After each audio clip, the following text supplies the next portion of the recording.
Hello guys, welcome to my channel Bithika Som kitchen. আজকে সংক্রান্তি, তাই আমি তোমাদের আজকে একটা নিরামিষ রেসিপি করব। সেটা হলো পুর ভরা ছানার ডালনা। তার জন্য আমি কী কী নিয়েছি, এখানে আমি 300 গ্রাম ছানা পুরো জল ঝরিয়ে রেখেছি ছানাটার মধ্যে।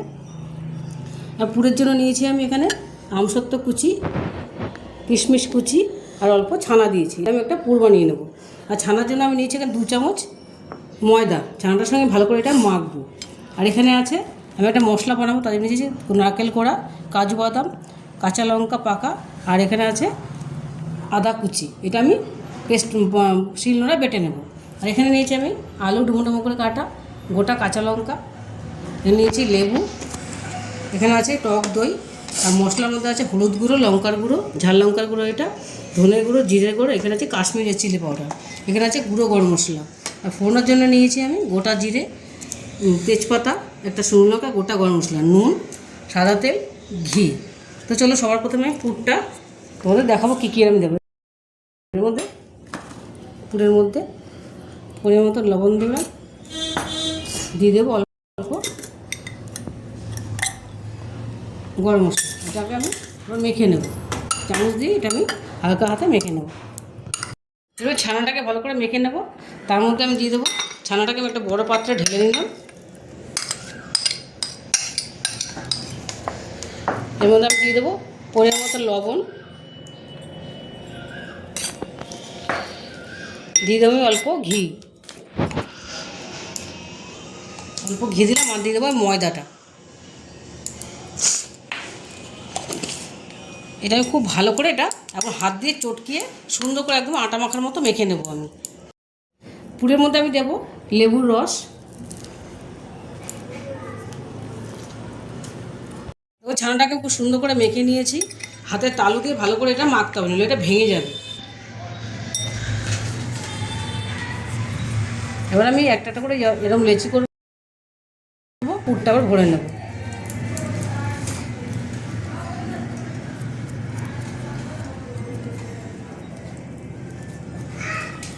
গর্ত করে নেব, এর মধ্যে এবার পুরটা আমি দেবো। বেশি দেবো না, অল্প করেই দেবো। আর এটা আমি মুড়ে নেব। মুড়ে তোমরা যে কোনো শেপ দিতে পারো, গোলও দিতে পারো, আবার এরকম একটু চ্যাপটাও দিতে পারো। আমি একটুখানি এরকম চ্যাপটা করে নিচ্ছি। এরকম এরকম আমি সব কটা করে নেব। আমি সবগুলো একসাথে গড়িয়ে নিয়েছি। এবার আমি এগুলো ভেজে নেব। দেখো গ্যাসে একটা কড়াই বসিয়ে দিয়েছিলাম, কড়াইটা গরমে তেল দিয়ে দিয়েছি, এর মধ্যে রিফাইন তেল আমি দিয়ে দিয়েছি। এবার আমি ছানাগুলো ভেজে নেব, একে একে আমি এগুলো ভেজে নেব।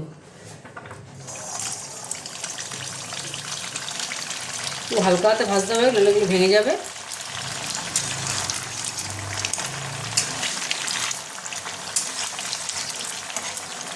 একদম আঁচটা কমিয়ে ভাজতে হবে, নাহলে ছানাগুলো পুড়ে যাবে।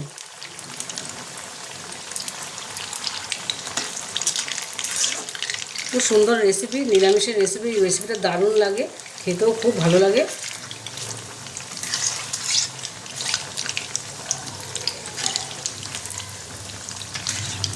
এগুলো আমি হালকা লাল লাল করে ভেজে নেব।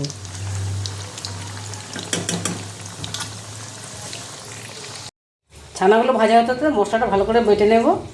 অর্ধেক বাটা হয়ে গেছে আমার। তবে ছানার বলগুলো আমি ভেজে নিয়েছি সুন্দর করে, হালকা লাল লাল করে ভেজে নিয়েছি। এটা শুধু খেতেও ভীষণই ভালো লাগে। আমার চেয়ে দুটো শুধু শুধু খেয়ে নিল, এত টেস্ট হয় এটা। এবার আমি কড়াইটা গরম হয়ে গেছে, এর মধ্যে সাদা তেল দিয়ে দেবো গ্রেভির জন্য। পরিমাণ মতন তেল, খুব বেশি তেল দেবো না, যেহেতু ছানা এটা খুব বেশি তেল লাগে না। আমরা যা তেলে ছানা ভেজেছি সেহেতু পুরো তেল আমার একটু তেল লাগেনি, একদম অল্প তেলে এটা হয়ে যায়। এবার তেলটা গরম হতে দেবো আমি। তেলটা আমার গরম হয়ে গেছে। এবার আমি এর মধ্যে ফোড়নটা দিয়ে দেবো। দিয়ে দেবো শুকনো লঙ্কাটা, তেজপাতাটা, গোটা গরম মশলা। একটু ভাজা ভাজা করে নেবো এটা।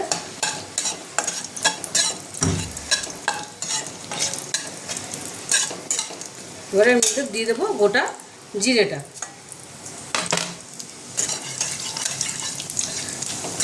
দিয়ে দেবো অল্প নুন, তাহলে ছিটবে না আলুটা দিলে। দিয়ে দিলাম আমি এই আলুগুলো।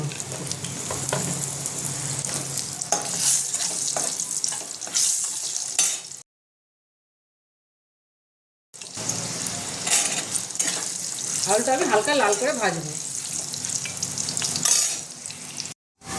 আলুটা দেখো হালকা লাল করে ভেজে নিয়েছি আমি। এর মধ্যে এবার আমি বাটা মশলাটা দিয়ে দেবো, কাঁচা লঙ্কা, আদা, কাজু বাদাম আর নারকেল বাটাটা। এর মধ্যে এটা আমি দিয়ে দিলাম।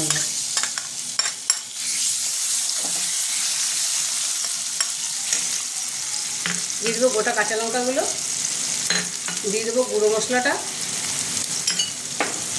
দিয়ে দেবো টক দইটা একটু ফেটিয়ে দেবো।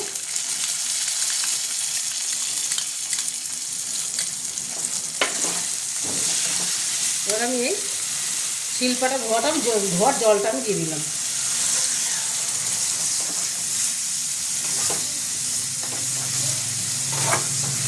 এবার এটা আমি তেল ছাড়া অবধি কষিয়ে নেবো, খুব ভালো করে মশলাটা কষিয়ে নেব।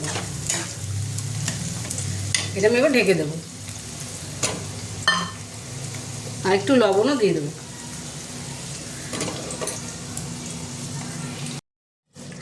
মশলাটা দেখো অনেকটা আমার কষা হয়ে গেছে, অল্প অল্প তেল ছেড়ে দিয়েছে। এবার আমি এর মধ্যে দিয়ে দেবো এই মিষ্টি চিনিটা দিয়ে দেবো অল্প,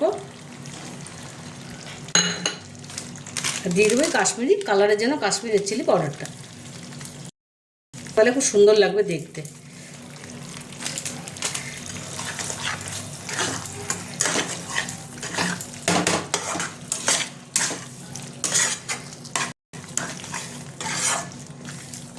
আর একটুখানি কষিয়ে নেবো আমি। দেখো মশলাটা আমার কষা হয়ে গেছে, এর মধ্যে আমি জল দিয়ে দেবো। মশলাটা সুন্দর তেল ছেড়ে দিয়েছে, আলুটা আমার সেদ্ধ হয়ে গেছে। এবার আমি পরিমাণ মতন জল দিয়ে দিলাম।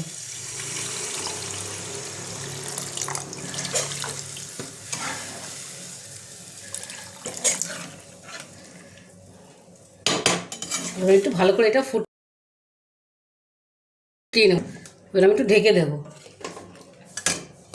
ভালো করে ফুটলে আমি বড়াগুলো দেব।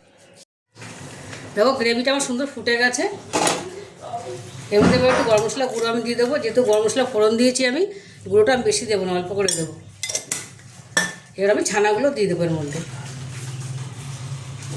এই ছানা ভাজাগুলো আমি দিয়ে দিলাম।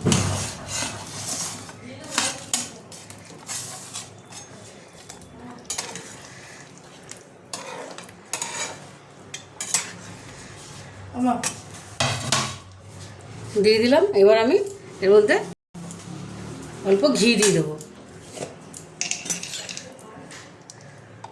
ঘিটা গলে গেছে আমার গরমে, ঘিটা আমি দিয়ে দিলাম, ছড়িয়ে দিলাম।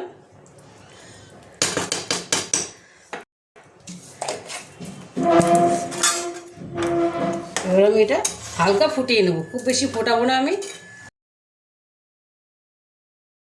একদম আর ভেঙে যাবে ছানার বড়াগুলো। একটু ফুটিয়ে গ্যাসটা আমি বন্ধ করে দেবো। দেখো চৌদ্দ সংক্রান্তি উপলক্ষে নিরামিষ পুরভরা ছানার ডালনাটা আমি প্লেটিং করে নিয়েছি। দেখো কি সুন্দর হয়েছে দেখতে। এই রেসিপিটা ভীষণই ভালো হয়, যে কোনো নিরামিষ দিনে এই রান্নাটা ভালো লাগে। আর যদি রেসিপিটা তোমাদের ভালো লেগে থাকে তাহলে আমাকে লাইক, শেয়ার আর সাবস্ক্রাইব করতে ভুলবে না। টাটা।